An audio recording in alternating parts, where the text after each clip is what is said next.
Very much. We now move to the final topic of the names of Deputy Lahart, O'Callaghan and Kern, and I call on Deputy Lahart, who has 2 minutes. Last Cairn thank you, and you might convey our thanks to the Cairn for selecting this very important topic for discussion today. Minister, there isn't a family in Dublin and the surrounding area who hasn't benefited from the overwhelming gentleness, non-intrusive approach and caring support of the hospice teams both in Harold's Cross and Blackrock, and of course the professionalism of those teams, whether operating within the actual hospice itself or through their home visiting teams.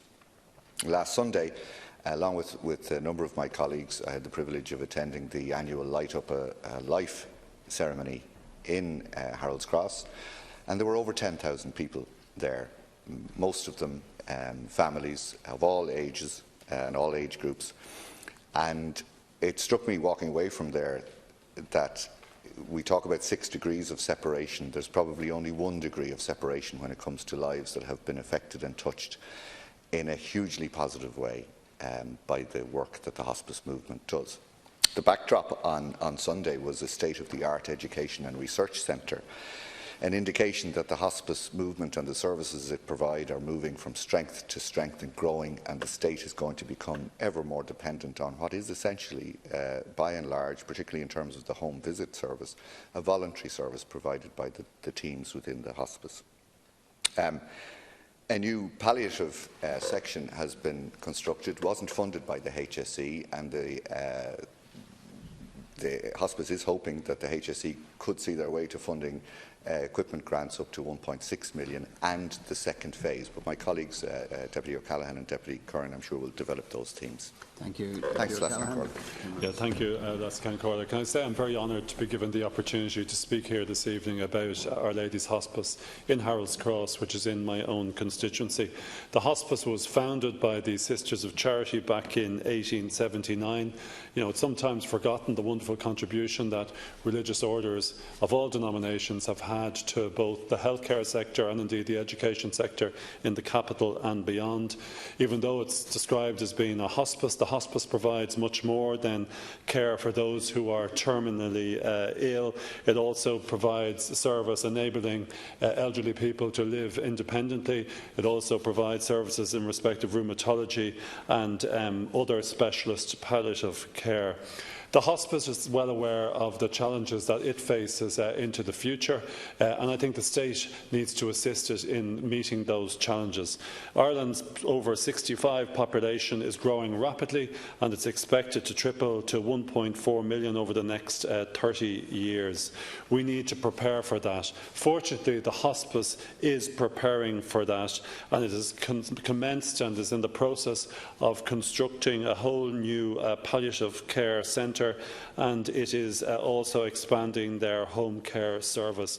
I had the benefit with other colleagues here to be up in the hospice recently to be given a guided tour of the wonderful new building that's going on there. It is an invaluable service. It is an institution that is loved by very many people in Dublin, as has been referred to by my colleague John Lahart. That could have been seen last Sunday. But I think it is important, Minister, that the state recognises the role of the hospice, not simply by talking about it, but that we make some active contribution to it financially. They need to be assisted financially in respect of the work that's going on. The HSE didn't fund the first phase of the build, and I would ask the Minister to give it some practical support in terms of what can be done financially for the hospice. Thank you. I'd like to concur with the comments made by my colleagues, and I suppose from a personal point of view to say that this time last year I had an uncle who was in the hospice and he died at the end of December.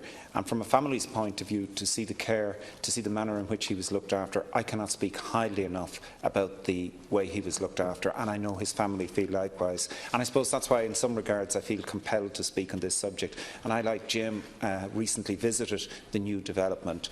And I suppose, Minister, rather than speaking about the service, because my two colleagues have done that adequately, I need to address the issue of the funding issue. It's important to note that the state funding to the hospice generally generally is down 25% on what it was in 2009. And their funding application for this phase 1, was refused, specifically because the committee said cannot approve projects retrospectively.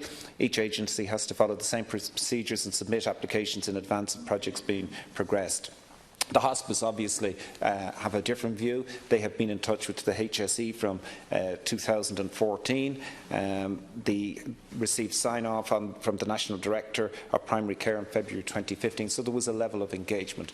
And I would have to say in favour of what the Hospice did, they recognised the sense of urgency and reality that the facility was badly needed, both to improve the standards, but more importantly to cater for a growing population and an ageing population, and they did that. So they did not get funding for phase 1, and they have clearly indicated that phase 2 and equipment could be considered.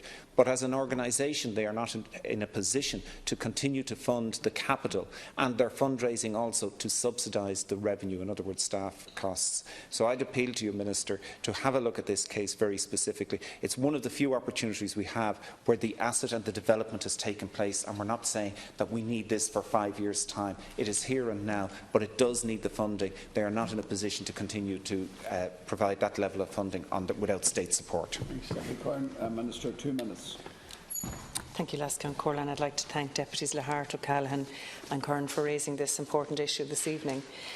It is the intention of the Government that people will be provided with the type of palliative care services that they need, regardless of what diagnosis they have, how old they are, or whether they die in a hospice, an acute hospital, a nursing home or at home. Significant progress has been made in recent years in improving access to specialist palliative care services. At present, 93% of people receive specialist palliative care services in the community within 7 days of referral, while 96% have access to a specialist bed within 7 days. Specialist palliative care is now provided in 11 locations countrywide, and the number of specialist palliative care beds will reach 217 once all 15 beds in Kerry Hospice are open. The successful development of palliative care services in Ireland has been based on a long-standing tradition of positive engagement between the voluntary and statutory sectors. Organisations such as Our Lady's Hospice have played a vital role in this work by collaborating with the HSE in a very positive way on a range of fronts to strengthen the provision of palliative care. Those who have experienced hospice care either personally or for a family member almost invariably describe it as one of the bright spots in what can be a very difficult stage of life.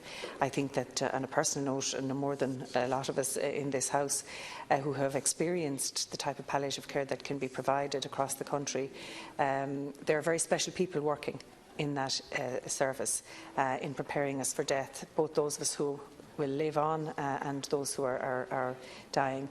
And it's something I suppose we need to do a little bit better in our society. In late 2015, Our Lady's Hospice embarked on a redevelopment of its palliative care unit in Harold's Cross to provide single rooms to ensure the dignity and the privacy of patients and their families. The rooms will be built in clusters of 6 around a courtyard and will be designed to allow family visits and overnight stays.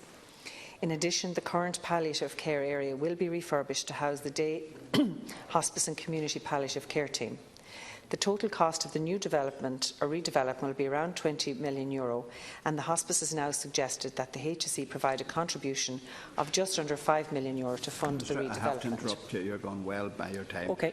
The deputies have a copy. It's a shame because I think the next Minister will be able to respond because there is a positive paragraph. Yeah, I hope coming up. Minister, so we'll await that second part of the answer. As I said, everybody has a personal story. My late father, the nurses and care team in the hospice in Harold's Cross, held his hand as he passed from this world in his dying days, and my late mother, the hospice outreach team, helped us care for her until she passed away at home. The HSE would win so many friends, Minister. The service, particularly by the outreach team, and additional funding, particularly for the second phase, would allow the hospice to actually outreach to far more families. One hospice nurse can actually visit 550 families a year. So this additional funding would be hugely assistive to them. I have fundraised on a few occasions for the hospice. It's the easiest thing in the world to raise money for the hospice, but that shouldn't excuse the state from its role or excuse the HSE from essentially providing the funding for a service that actually saves the state hundreds of millions of euros annually and over the last number of decades in providing the best, most comprehensive, most professional care for people in their dying days. Thanks, Lascan Corley.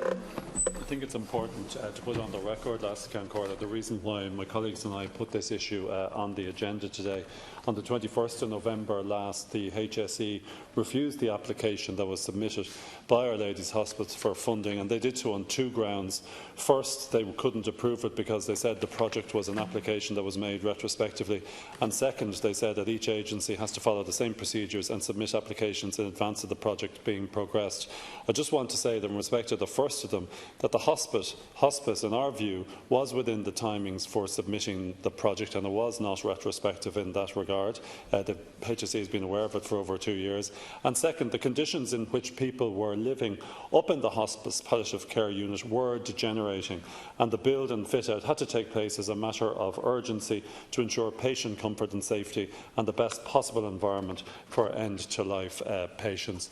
I just think in the circumstances, in light of what has been stated by the Minister, that I would hope and urge the HSE to consider the next funding stages positively, as I think it is an invaluable service that's providing help to all the people of Dublin. Thank you, Deputy O'Callaghan. Deputy Kern. Thank you, Lascan Corley. Minister, unfortunately you didn't get to read the last line, and I will read it from your report. However, it may be possible to consider a HSE contribution to future phases of Our Lady's redevelopment, subject to funds being available at the relevant time at normal procedures and governance, etc. And I suppose we should take some encouragement from that. But, Minister, what I would specifically say to you is that, Our Lady's Hospice and Harold's Cross have largely fundraised the redevelopment themselves.